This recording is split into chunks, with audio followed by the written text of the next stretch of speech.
Welcome back to Horror Vault. 9 experienced hikers fled barefoot into minus 30 degrees Celsius temperatures, cutting their way out of their own tent rather than use the door. What terrified them so much they chose certain death by freezing over staying in their shelter? The footprints authorities tried to erase from the records suggest something inhuman hunted in those mountains that night. Today I will explain all the deep buried secrets behind this unsolved mystery tale from the past. So without any delay, let's start the story.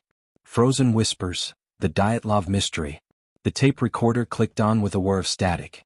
Outside, Moscow's February winds howled against the apartment windows, a sound not unlike what those 9 students might have heard on that mountain 40 years ago.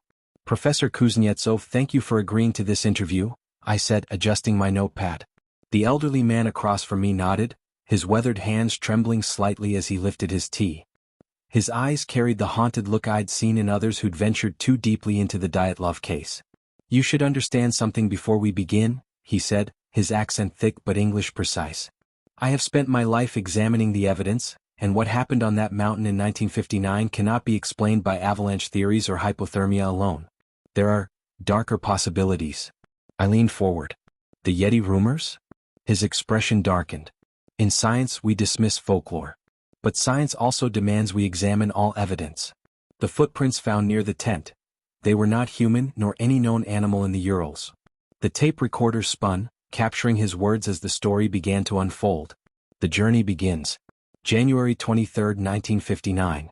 10 young students and graduates from the Ural Polytechnic Institute departed Sverdlovsk, now Ekaterinburg, with high spirits and heavy backpacks.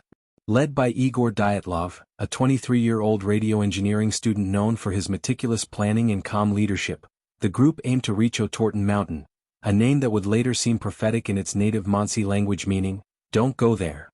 They were experienced hikers all, comfortable with the demands of winter trekking across the unforgiving Ural wilderness. Photographs recovered from their cameras show smiling faces, snowball fights, and the easy camaraderie of young adventurers pursuing the highest Soviet sporting honor, Grade 3 hiking certification.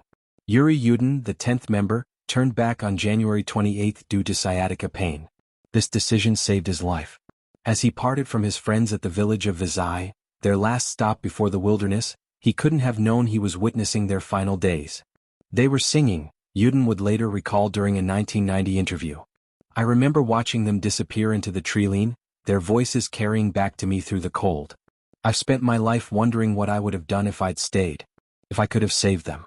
Or if I would have just been another body found on that slope. The 9 who continued were Igor Dyatlov, Zinaida Kalmogorova, Ludmila Dubinina, Alexander Kolevatov, Rustam Slobodin, Yuri Doroshenko, Nikolai Thibault-Brignoles, Alexander Zolotaryov, and Yuri Krivonischenko. Their diaries, later recovered, painted a picture of high spirits and normal proceedings until January 31. On that day, the group cached supplies for their return journey and began making their way into what would later be known as Dyatlov Pass. The last camp. According to the diaries and the photographs, the group made camp on the slope of Kholat Syakhl, Dead Mountain in Mansi, on February 1. The decision to camp on the exposed slope rather than in the forested area just 1.5 kilometers below has puzzled investigators for decades. Former search coordinator Boris Vozrozdeny told me in 1999, Dyatlov was too experienced to make such a mistake.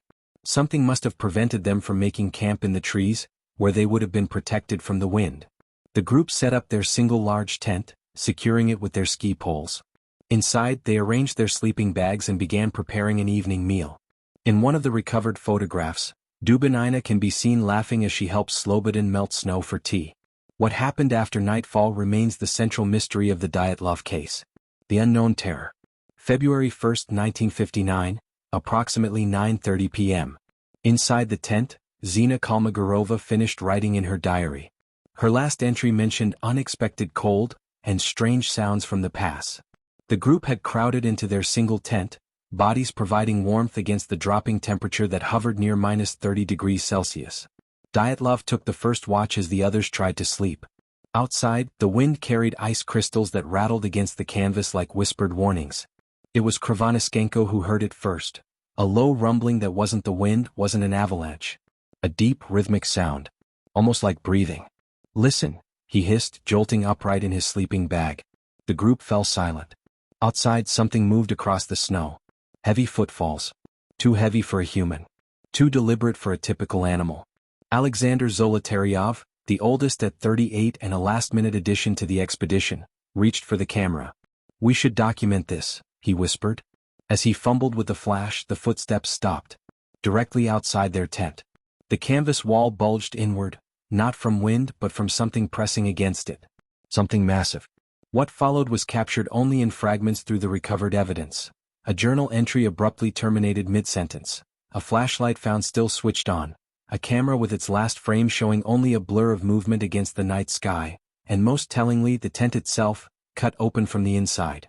All 9 fled into the sub-zero night without proper clothing.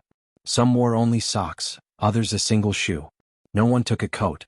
They ran from something so terrifying that facing certain death from exposure seemed the better option. The search. When the group failed to send their scheduled telegram upon returning to Vizay, search parties were organized. What they found would become one of the most perplexing forensic mysteries of the 20th century.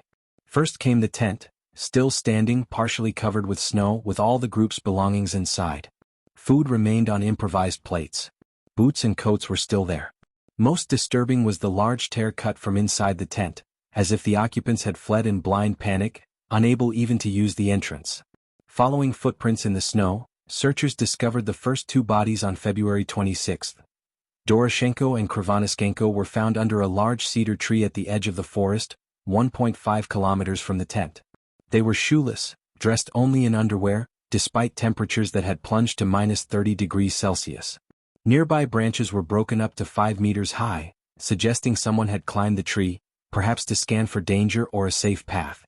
More disturbingly, forensic examination revealed skin on their hands was burnt, not from fire but from extreme cold, as they had apparently tried to climb the tree. Krivonischenko's tongue was missing. Between the tree and the tent, searchers found 3 more bodies: Dyatlov, Kolmogorova, and Slobodin. Their positions suggested they had been attempting to return to the tent when they succumbed to hypothermia. Slobodin's skull showed a small crack, not fatal but puzzling. The remaining 4 hikers were not discovered until May 4, buried under 4 meters of snow in a ravine a further 75 meters into the forest. Their injuries defied conventional explanation. Dubinina was missing her tongue, eyes, and parts of her facial tissue. Zolotaryov and Thibault-Brignoles had suffered massive chest fractures that investigators compared to injuries sustained from high-speed car accidents. The force required would have been immense, equivalent to being hit by a car, yet there were no external wounds or bruising. Kolevatov's injuries included a deformed neck and a strange scarf of skin around his neck and head. Most peculiar of all, and missing from official Soviet reports but documented by search volunteer Ivan Pastukov, were the large, unidentified footprints found circling the tent. They were not human, Pastukov told me in 1997, his hands shaking as he drew their outline. Too large, too wide, with a strange gait. The stride was nearly 2 meters. Whatever made these walks upright, but it is not a man. The footprints were photographed, but these photographs disappeared from evidence files by 1960. Testimonies from the wilderness. The Mansi people, indigenous to the Ural region, have long warned of the dangers on Kholat Syakhl. Their legends speak of the Mountain of the Dead, being protected by a creature they call Menk, a giant, fur-covered entity that walks like a man but stands over 3 meters tall. Mansi elder Pyotr Badyarov shared with me, "My grandfather saw the Menk once in the winter of 1928. It left footprints like those found at Dyatlov's camp. For weeks after, he could not sleep without screaming." Soviet authorities initially suspected Mansi involvement but quickly ruled it out. The injuries sustained by the hikers were beyond human capability, according to medical examiners who refused to be named in official reports. More telling were statements from the search team members themselves. Mikhail Sharavin, who discovered the tent, later admitted under questioning, "There was a smell there. Not decomposition, the cold prevented that. Something musky, powerful. Like a predator's den." And around the tent, the snow was disturbed in a circular pattern, as if something had been pacing. Perhaps most disturbing was the testimony of the local prosecutor Lev Ivanov, who initially investigated the case. In a 1990 interview, after the fall of Soviet restrictions, he confessed, "We were ordered to close the case and classify portions of the evidence. The official cause of death was listed as a compelling natural force, because we were forbidden from specifying what force that was." When pressed on what he personally believed, Ivanov looked away before whispering, "Something not recognized by science was on that mountain." The radiation levels on their clothing, the strange orange tint to their skin, the unidentifiable gray fibers found clutched in Dubinina's hand. These are not elements of any explanation I am permitted to give. The final hours. Based on evidence and expert analysis, a reconstruction of the hiker's final hours emerges, one that defies conventional explanation. Around 9:30 p.m. something approached their tent. The group's reaction suggests immediate, overwhelming terror. Rather than using the entrance, they cut through the canvas and fled barefoot into deep snow and lethal cold. They moved in a tight group toward the forest, periodically looking back. Footprints showed they walked normally, not running in panic, suggesting whatever pursued them moved slowly or had temporarily withdrawn. Upon reaching the cedar tree, they attempted to build a fire. This indicates they believed their tent was no longer accessible. Doroshenko and Krivonischenko likely died first from exposure, their bodies showing evidence they had been moved and partially undressed by their still-living companions who took their clothing for warmth, a documented survival practice. Dyatlov, Kolmogorova, and Slobodin then attempted to return to the tent, perhaps believing the danger had passed. They died on the slope in positions suggesting they fell while walking. The remaining 4 made it deeper into the forest before meeting a more violent end. The chest injuries sustained by Thibaut Brignoles and Zolotaryov remain medically inexplicable, described by forensic experts as requiring compression force of over 700 kilograms, yet without external trauma one would expect from such crushing. Most puzzling was the condition of Dubinina's and Krivonischenko's bodies. The missing tongues and facial tissues were attributed to decomposition in official reports, yet forensic pathologist Dr. Eduard Tumanov, who examined photographs of the bodies, stated in a 2008 interview, these were not scavenging injuries. The tongue removal was performed with precision. No animal takes only the tongue while leaving adjacent tissue. The forbidden photographs. In 1997, I obtained access to previously classified negatives from the hiker's own cameras. While many showed typical expedition photography, 3 frames near the end of one roll remain unexplained. One image, taken apparently at night with flash, shows what appears to be a large, hunched silhouette among the trees approximately 20 meters from the photographer.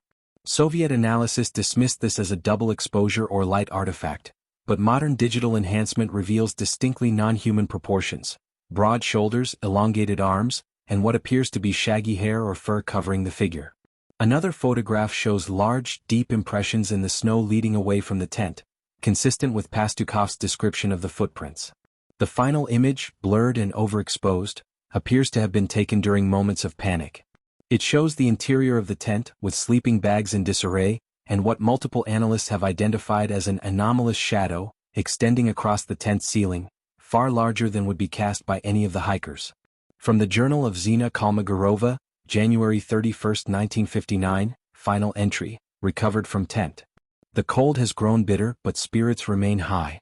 Yuri D. says tomorrow we'll reach the pass proper and begin our ascent of Otorten. Igor is concerned about the weather, barometer falling rapidly. Strange lights on northern horizon tonight. Alexander Zolotaryov says he's seen them before in Kamchatka, but something about them makes me uneasy. The Mansi guide in Vizhai warned us about this mountain. I thought it superstition then, but now I understand why they fear this place. There is something watching us from the treeline. Igor says it's imagination, but I've seen the way he studies the darkness when he thinks we're not looking. It's almost 10 p.m. now and the sounds have started again. Like footsteps but too heavy too. The entry ends mid-sentence. The cover-up.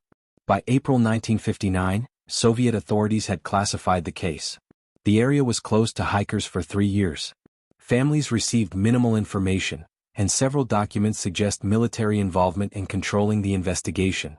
Yuri Yudin, the survivor who turned back, spent decades trying to uncover the truth. In a 1990 interview he revealed, "I was interrogated 7 times after it happened. Always the same questions about whether we had seen unusual tracks, lights, or movements before I left the group. They were looking for something specific, something they already knew was out there." KGB archives partially declassified in 2000 revealed that Soviet authorities had been monitoring reports of abnormally large bipedal creatures in the Ural region since the 1940s. A special unit designated Department 73 maintained files on unusual footprints, unexplained livestock deaths, and sightings by locals. Most tellingly, geological surveys conducted in the region in 1958, months before the incident, were abruptly terminated. The lead scientist, Dr. Valery Petrovich, disappeared from academic records thereafter. Professor Kuznetsov leaned across the table, lowering his voice. They knew what was in those mountains. The hikers were simply unlucky enough to camp in its territory. The Yeti hypothesis. While mainstream investigation has focused on avalanches, fierce winds, or military testing, the evidence presents a more disturbing possibility. The injuries, particularly the crushed rib cages without external trauma, are consistent with the descriptions of Yeti attacks documented in Himalayan folklore, where the creature is said to embrace its victims with overwhelming force. The footprints match descriptions from mountaineers like Sir Edmund Hillary and Reinhold Messner, who reported similar tracks in the Himalayas. The strategic removal of eyes, tongue, and facial tissues parallels reports from Nepal and Tibet where such specific mutilations are associated with Yeti encounters. Dr. Yuri Makarchenko, a cryptozoologist who examined the case files in 1978, noted, "If we accept the premise that an unknown primate species exists in isolated mountain regions, then the Dyatlov incident provides our most complete case study of its predatory behavior." When confronted with the compelling natural force explanation given by authorities, Makarchenko said, "What could be more accurate? They encountered a natural force, an apex predator, whose existence science has refused to acknowledge." As Professor Kuznetsov finished his tea, the tape recorder continued its mechanical whirring. Outside, Moscow had grown dark, and the wind's howl seemed to carry echoes of that night on the mountain. "You know what haunts me most?" he said finally. "Not just that they died but that they knew. In those final moments, they encountered something that countless myths had warned about, something science had dismissed. They died facing the terrible reality that our understanding of the world is incomplete." He pushed a yellowed folder across the table. Inside was a document I'd never seen published, a handwritten note found crumpled in Igor Dyatlov's pocket. "It was written hours before whatever happened at the tent," Kuznetsov explained. "The authorities kept it from the public record." The note, in hurried pencil strokes, read, "Something is watching us from the edge of the forest, larger than a man. When we look directly, it retreats. Alexander says not to worry, but today we found tracks circling our previous camp. I've never seen prints like these. If anything happens, we will head for the trees. God help us if it follows." As I left Kuznetsov's apartment that night, carrying copies of his private Dyatlov files, I couldn't shake the feeling that I too was now being watched. The Dyatlov 9 had stumbled into something ancient, something territorial, a predator that occasionally reminds us that humans have not conquered every corner of this world. Some mysteries should remain in the shadows. But for 9 young hikers who entered those shadows on a February night in 1959, the truth came at an unimaginable cost. The Dyatlov Pass stands as a monument not just to them, but to the terrifying possibility that legends sometimes walk on 2 legs, leaving footprints in the snow that science cannot, or will not, explain. And that's the end of this horror story. If you enjoy watching such true horror stories, then do like and subscribe to Horror Vault channel. I will see you in my next video with another exciting true scary story.